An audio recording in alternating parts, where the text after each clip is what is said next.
From Central Indiana's number one news source, this is Fox 59 Tonight. Hey, good evening. Thank you for joining us here on Fox 59 Tonight. We appreciate you downloading our new smart TV streaming app, Fox 59 Now. You can find it on your Roku, Apple TV, or Fire TV. And if you're watching on YouTube, make sure you hit the subscribe button so you never miss any of the conversations that we have every night at 8 o'clock right here on Fox 59 Tonight. Tonight, we'll be talking about what's happening in your house. You know, we talk about everything from the White House to your house, and tonight it is what's happening in your house. You're looking at a guy who is recovering, okay? A guy who's recovering from putting on new gutters this summer, recovering from a new air conditioner this summer, and still now has to get a roof repaired because in one of those storms that blew through, knocked off some shingles, and then it rained, and then down the side of the wall in the garage now is a wet spot. What does all this mean? Is I have been through it with home repairs for this summer, and we're still not done. So I know the pain.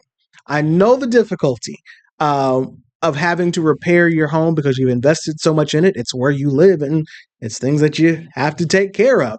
Somebody else who knows just how difficult of a task that is the executive director of Home Repairs for Good. Rachel Nelson is in our studio right now. Rachel, your organization helps people who have been in the situations that I've been in this summer. Unfortunately for me, it was all at one time. And so with that said, I like to say thank you for being in existence to help people because that was painful. Yes, absolutely. Absolutely. Tell us about what you guys do because it always seems like these things happen all at once. The air conditioner doesn't go out when it's 70 degrees. It goes out when we're in a 2-week streak of 90 degrees. And then the roof doesn't leak when we're in a dry spell. It leaks when it's raining. You guys have come in handy for a lot of people who have been trying to keep their homes together and to be able to stay in them. Yeah, absolutely. And, you and I have the advantage of being able to take care of those repairs. Yeah. So, as you have a gutter that needs to be repaired, you can go ahead and take care of that. Mm-hmm. Painful though it may be, it's still possible. Mm-hmm. Home Repairs for Good serves a very specific audience, so 62 and older or those with a disability. They own their home, they live within Marion County, and they live at or below 150% of the federal poverty line. So that translates to roughly about $20,000 a year. And most of our homeowners are actually living on less. They're on Social Security. Many of them have lived in their homes for decades. I think the average for our homeowners is about 29 years. So these are homes that they love, they have been a part of for many, many years, built many memories. And unfortunately, those home repairs are completely unaffordable. And so gutters, for example, if you don't repair a gutter, it gets to the point where it's water infiltration into the home. It can damage the soffits. It can damage the roof. And next thing you know, you have a hole in your roof. So though it may seem small, if you are unable to repair that, it becomes a huge issue. So yeah, that's one of the main things we take care of, actually. It's one of those repairs where, the salesman is always trying to sell you something. So they come in and they sit you down on the couch. Yes. And sometimes it's like, guy, look, I really don't need this. And then some repairs is like, actually, no, you do need this. And the gutters is one of those things, like, just like you said, sure, you see it now, it's just pouring over the side of the gutter, but it's going to create some actual potential problems that are not going to be cheaper than just fixing the gutters. Right. And as fortunate as I was to be able to pay for it, it was even still hard. Yeah. And so, like I said, I'm still recovering because these are very fresh repairs. But your organization has been able to come to the aid of people who are in need of these repairs. Let's talk about that. Where you guys come in. So we come in by way of that homeowner saying, hey, I need help. Who do I go to? Most of them either hear from us from word of mouth or from 211. That's a major referral source. We also have been around long enough and are one of the only ones to do home repairs like this that you kind of get to know who your resources are, and we are one of them. So we find out, we put them on our list. And then based on the number of volunteers, the funding sources available, our staff, we go out and take care of those repairs. And we cycle through, I think last year was 837 repairs for more than 400 homeowners. So we continuously take them in and continuously get them repaired and go on. What, as far as what you guys do, sets you apart from other groups like a Habitat for Humanity organization? Yeah, of course. And actually, Habitat is wonderful partners with us. So Habitat for Humanity builds new. They also help in some of the financing of a home. They have great homeowner education. And so they're able to really take it from that starting point kind of condition. We focus on that you own your home. It is the most affordable home you could possibly ever live in. It's the one you already own. We want to help you stay there. We also very much believe in this idea of generational wealth. Many of the homeowners that we're serving, they received their homes from prior generations. And so our goal would be that we're able to transform this home to be more of a blessing than a burden that can then go on to the next generation. You guys have, I was going through the YouTube page, and I'll show some of that here, but you guys have stories of some families obviously sharing their testimonials because they've been able to, with your help, get repairs made on their homes that in some cases, I know in one case, there's somebody who's been in their home for 5 generations. Yes. What kinds of difference, how many cases like that have you made? And you made hundreds of repairs last year. You guys have been around since 2013. How many different families and lives do you guys think you've impacted? So I think the last time I tried running that number, it was somewhere between 1,500 and 2,000. One of the unique things about Home Repairs for Good is the fact that we see ourselves as the age-in-place partner. Our mission is age in place safely and with dignity. And so our goal is to help someone age in place. We understand that as they age, so too does their home. They can call us as many times as they need to. We do 2 repairs at a time for our home repair program. Home stabilization program is a little bit more intense, but in general, everyone gets to continue to call us. So as something happens, we're there for them. We can help them out. So what is the home stabilization process? Yes, the home stabilization program, that's actually come about as 2021, 2022, we began to get funding specifically for that. Now we really do seek funding for that. What that does is for that homeowner who unfortunately never was able to do the smaller repairs, and it's become what we would consider an unlivable or very difficult to live in home, not safe at all for the homeowner. And so what we want to do is go in and make sure that it is safe. We put on a new roof, we put in a new HVAC, we do a water heater, we do major electrical, major utility. In one case, we were fascinated to find out a homeowner had been living without an actual active working toilet for 20 years. Whoa. And so we needed to go ahead and take care of that whole situation, and that was home stabilization. We are continuously impressed by the amount of resourcefulness that homeowners have. They love their home. They don't want to leave. And they're kind of afraid to let someone know about certain difficulties. And so once we do gain enough of this trust to understand that we're here to help, we're able to do some pretty significant repairs. Well, there's a video of you next to you right now. This is Jody. What's Jody's story? Yes, Jody. So he was someone who served in the military, came back. He is one of the best people to chat with. He acquired his home through his mother. She has since passed, and he was a security guard for a number of years, and he unfortunately has a disability that prevents him from doing continuous work, and as he ages, that mobility issue has become stronger, and so his home needed a fair amount of repair, and really is probably one of our first home stabilized houses. We put more into that home than we have for a lot. A ton of volunteers worked on his house, but he was just always outside, mind you, with the volunteer groups, despite if it was raining or cold, he did not care. He said something to the effect of, I may not be able to do the work, but I certainly can show up and be here. And that was very much an appreciated attitude for the people that were there. So what did you end up doing with his home? So his home needed a bit of electrical work. He also needed handrails to assist his mobility getting in and out of the home. His entire siding needed some patching, repair, and then paint. We had to take care of gutters and soffits, and I believe we also gave him a new roof. How long had he been in his home? Oh, let me think. I want to say 30. 30 years. I believe Wow. so. Yeah. Wow. As you said, once you're in a home that long, it's hard to just walk away from it. And often there's no place to go because that is your home. But as you said, these things can get very expensive and don't allow for hang on, video's playing that's not supposed to. But it doesn't allow for an easy fix, and sometimes you end up living with it. I mean,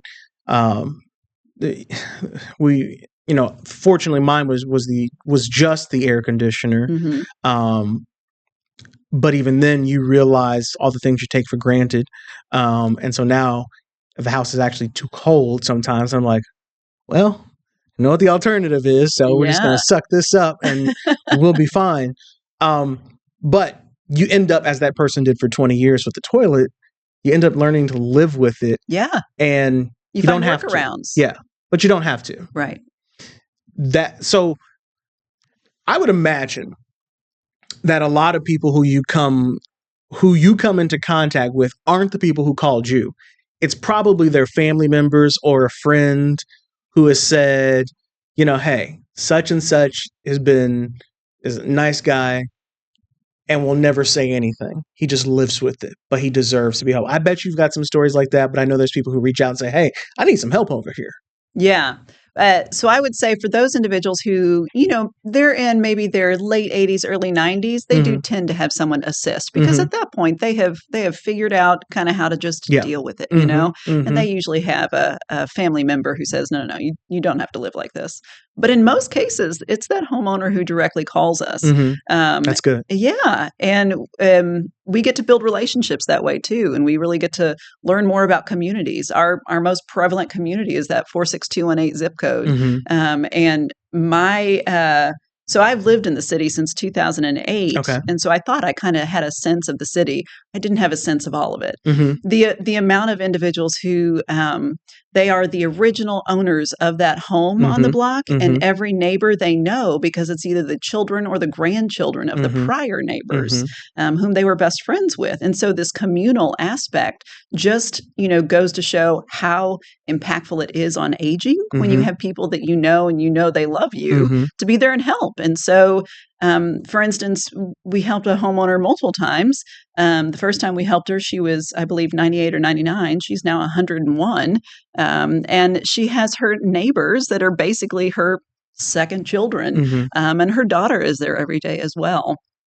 Things like that. You don't really come across that too often, but we are finding that to be a very prevalent case in many of these neighborhoods, the legacy neighborhoods. And there's a reason they're called legacy neighborhoods. We're looking at a video now. This is the Moore family from Hawville. And I believe these are the guys who have been in that house for 5 generations, right? This was a fascinating family. So this family, their father, I think they were the first Black family in a very white area of Hawville, maybe on that street specifically. And the father, he was very smart in his investments. So as a home would become available, regardless of how rough it was, he would buy that home. His goal was to buy homes for his children. And so as he did that and he would work on them and he built them into being rental homes. And at the time his children were ready to come and have their own home, he was able to gift them a home. And that is how the Moore family was able to be all in this area still. What a fascinating story and family legacy. Yeah. And they talk about, obviously, 5 generations, how long that house has been there. And so how many people have lived in that house. Yes. But what were you guys able to do with their home? So their home, we've done multiple things with multiple members of their family for their homes. Collectively, it's been a lot of yard work. One of our big things for volunteer groups is to go and clear a yard, clear a property so that it's safe for that homeowner to have visibility for one, but also mobility. There were several of the houses along an alley. And so it was very, very dark, very wooded, very overgrown. People could hide behind there. It just wasn't a safe area. And so we had, I think that was one of the day of service for Marian University. Okay. We usually, for that, we have close to 160, 170 incoming osteopathic medical students come out, just canvass an area and do projects. And so theirs had a lot of yard work that was totally taken care of and cleared. But for several members of the family, I think Sammy, I believe that's who's right there. So we were able to do, I believe, an HVAC and some additional work for him that was a little bit larger. I love what you guys do. This is such a good resource for people. How do people be like the Moore family and reach out to you guys? And what is that process like? What do I need to be able to tell you, show you, to prove? Do I have to prove that I need your help? So the process starts hopefully as simple as possible. You call our main number. It is listed on our website. It is on pretty much every handout we have for individuals. 211. It's when you look at 211, that is what you do. So you call our phone number. You leave a message. With that message, you are confirming that you live within Marion County. You own your home. You are 62 and above, or have a disability, and that you live at that extremely low income level. Okay. From that point, you leave a message with what your repair need is, and then we have a full intake team that will give you a call back, generally within the next couple of days, less actually, but under promise, over deliver kind of situation. Absolutely. They call you back, get the details on that, confirm sort of that eligibility and conversation, and then schedule you for a vetting appointment. And so a vetting is one of our team members will go out and actually meet with that homeowner, lay eyes on the situation, and be able to sort of assess the repair need at that time. And from that full assessment, that is when you are signing waivers, understanding that in some cases it may be volunteers working on your property, it may be us. We may be calling in subcontractors. You are never asked to pay anything. All our services are free. And at that point, you then are put on the list. And so once we have either resources or staffing or workforce development or subcontractors for your project, we give you a call, schedule that project, make sure that you'll let us in to do the repair, and then go from there. What is that income level? I know you go through the vetting process. What does that level look like? So it is 150% of the federal poverty line, also can translate to about 30% AMI. And it equates right now around $20,000 per year for a single family household. We do check the entire household. So if you have multiple adults living in that home and there are working adults, we do calculate that entire household income. But in the majority of cases, the income absolutely qualifies. We do sometimes bend a little bit for individuals who have served, especially if they're out for disability, because their service disability is typically a little bit above that 30%, but by no means able to take care of these home repairs. And so if you're a service member, we typically do kind of flex that a little. Okay. And that's what I'm going to ask you. Are there some coupons, if you will, that you can help? So you mentioned if you're a service member. Yeah, if you're a service member, we do what we can to really help. We also partner with Purple Heart Homes. And a lot of times if it's something that's outside of our scope of funding, we will refer you to them. And in many cases, they have us do the work and then they pay for that repair. So you said something a few moments ago that it's free. Yes, that's correct. It is free to the person who lives there. Yes. But nothing's really free, right? That is correct. You guys need help to pull this thing off so that the person who's in that house can get the service for free. Absolutely. How can people help you guys? So, the simplest is donation of funds. We take those funds and we apply those to those home repairs. And we do our best to stretch that dollar so it's not just confined to one tiny repair. If you provided a donation to us, we will make sure we get absolutely everything we can out of that donation. If you are a tradesperson or if you're a person who's pretty handy, we love having you as a volunteer. Please come volunteer. Volunteer as much as you like. We will assign you to different projects. It's a great outlet for that. And if you don't have time for that, you don't have money, but you might be able to pull together a group of people from your workplace or book club or church or wherever. We certainly can use volunteers as well. We do low skill, no skill jobs where you don't have to be intimidated by the idea of home repairs. Is there Are you guys a year-round operation? Absolutely. So the way that we are able to accomplish projects, and again, year round, we use our staff. So the majority of my staff, and I have about 14 people on staff, are actually trades, some oriented. So they do have hands-on projects. We have a workforce development program, a couple of those that will go out and do repairs. Those are individuals gaining more skills within the home repair industry. And so they go out and do actual repairs as well. And then we work with about 17, 18 subcontractors right now that we can go and assign, those projects that would take a little bit more skill or need certain certifications. Is there? Let's talk about the scope, because I've heard you mention HVAC. Oh yeah, I've heard you mention some outdoor landscaping repairs. What is in your guys' realm of what you'll do, and where's the line to say, okay, we don't do that?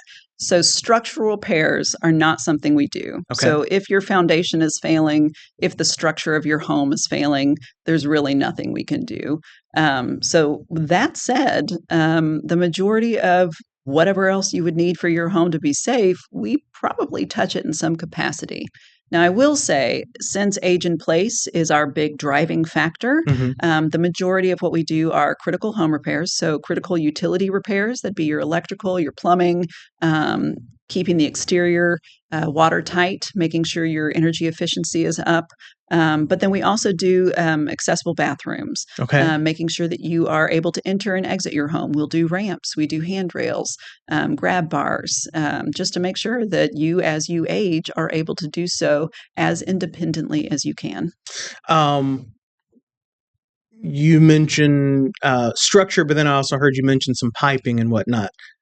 So you do piping? We do plumbing. Yes, that's correct. Yep. So for plumbing repairs, we actually have several retired handy individuals who do a lot of volunteer repairs for us. A lot of them are smaller plumbing repairs, easy to hand off to them. That's another one, though, that if you don't do something about it, it gets out of hand. That's right. And it can be something very, very small, like a tiny leak can really develop into something pretty critical.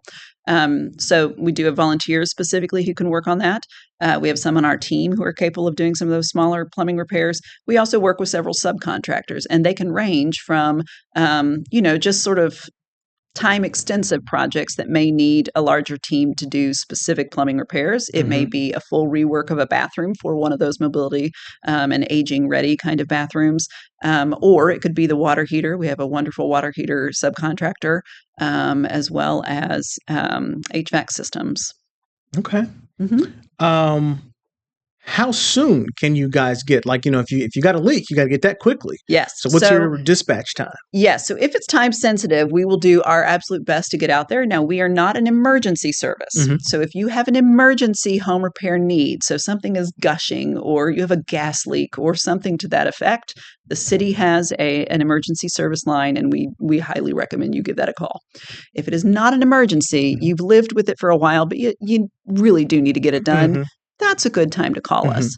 And so for those services, on average, we're higher than I like. We're at about 3.6 months turnaround time. Okay. In general, that's considered still okay. We had one homeowner that we were able to get her home a new roof, a ramp, yard clearing. And it took us, I think it took about 3 months to fully get her turned around. And she was so surprised. She was like, I thought this would take at least 6 months. I'm like, oh, no, we're not that bad.